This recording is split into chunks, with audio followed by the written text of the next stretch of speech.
শরীর স্বাস্থ্য নিয়ে বরাবরই সচেতন পঞ্চায়েত মন্ত্রী দিলীপ ঘোষ। প্রতিদিন ইকো পার্কে প্রাতঃভ্রমণ করতে দেখা যায় তাকে।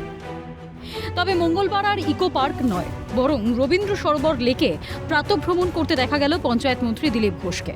প্রাতঃভ্রমণ সেরে রবীন্দ্র সরোবরে একটি পার্ক উদ্বোধন করেন তিনি। সেখান থেকেই সাংবাদিকদের মুখোমুখি হয়ে বেশ কিছু বিষয়ে সরব হন। মঙ্গলবার ডক্টর শ্যামাপ্রসাদ মুখোপাধ্যায়ের মৃত্যুবার্ষিকী। পশ্চিমবঙ্গের ইতিহাস থেকে শ্যামাপ্রসাদ মুখোপাধ্যায়কে ভুলিয়ে দেওয়ার চক্রান্ত হয়েছিল। পশ্চিমবঙ্গ দিবস গুলিয়ে দেওয়ার ষড়যন্ত্র হয়েছিল। সারা দেশে আজ শ্যামাপ্রসাদ মুখোপাধ্যায় যথার্থ সম্মান পাচ্ছেন।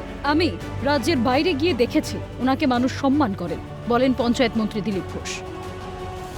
দেশ বিভাগের ইতিহাস ভুলিয়ে দেওয়ার চক্রান্ত, শ্যামাপ্রসাদকে ভুলিয়ে দেওয়ার চক্রান্ত, পশ্চিমবঙ্গ দিবস 20 তারিখ হলো সেটাও ভুলিয়ে দেওয়ার চক্রান্ত হয়েছিল। আজ আমাদের সরকার এসছে, সেটা আমরা পালন করছি, সাধারণ মানুষ পালন করছি। আমি 11 ঘন্টার জন্য মুম্বাই গেছিলাম এই জন্য যে শ্যামাপ্রসাদের বলিদান দিবস পালন ছিল এখানে 21 তারিখ। তো আজকে খালি বাংলার নেই, বাংলার বাইরেও সারা ভারতবর্ষে বিশ্বে শ্যামাপ্রসাদের সম্মান হচ্ছে, কারণ তিনি যে অবদান দেখেছেন ভারতের জন্য, দেশের বিভাজনের সময় বাংলাকে বাঁচিয়েছেন, তার অবদান বিভিন্নভাবে সেটা এই সময় স্বীকার করছে।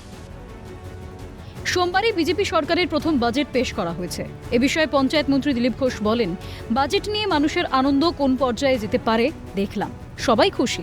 বিরোধীরা কিছু খুঁজে পায়নি, ফলে ওরা আনন্দ করতে পারেনি, বাকি সবাই আনন্দ করেছে। ওনারা আনন্দ করতে পারছেন না, এটা বলুন। আনন্দ করতে চান, পাছে লোকে কিছু বলে তাই ভালো কথা বলতে পারছেন না অভ্যাসবশত।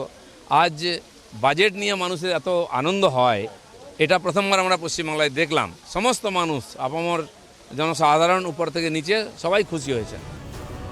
সব মিলিয়ে মঙ্গলবার সকালে খোশ মেজাজে ধরা দিলেন পঞ্চায়েত মন্ত্রী দিলীপ ঘোষ।